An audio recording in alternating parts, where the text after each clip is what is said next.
this is Scott, and this is the Hyper Report. Here are the quotes for various items.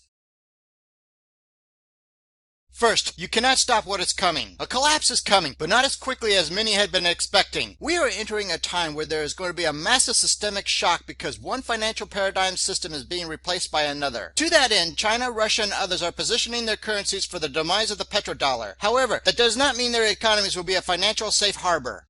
Next, physical cash. One of the biggest problems for central banks is actual physical cash because while there is $10 trillion sitting in bank accounts, there is only $1.36 trillion in physical notes. Because of this, central banks and the regulators have declared a war on cash in an effort to stop people trying to get their money out of the system. Bank deposits are considered liabilities according to U.S. banking law, so if a bank fails, deposits viewed as unsecured loans can be used to offset a bank's debt. In return, the depositor could receive stock of that bank that is likely bankrupt. Also, do not count on the FDIC that has $25 billion in assets to cover trillions of dollars in losses.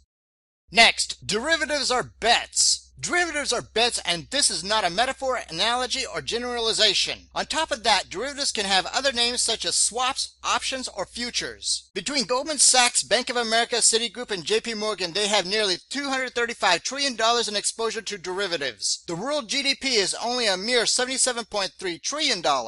Anyway, it is very easy to see how the $8.1 trillion that makes up the total U.S. savings deposits will be MF global.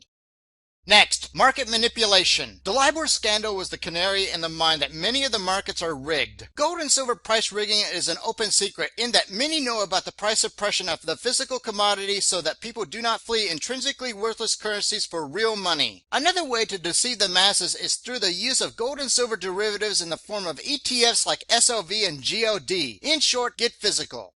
Next, habits of hard work. About 95 million people are not in the labor force. If we're going to dig our way out of what lies ahead, we need people who are going to want to work. People who tended to work the hardest growing up and strive to do something with their lives have a tendency not to sit around for handouts. Entrepreneurship is not for slackers or those who give up as soon as the going gets difficult. One must have good work habits to persevere and keep learning from others and from one's own mistakes. In short, on the road to success, there are no shortcuts.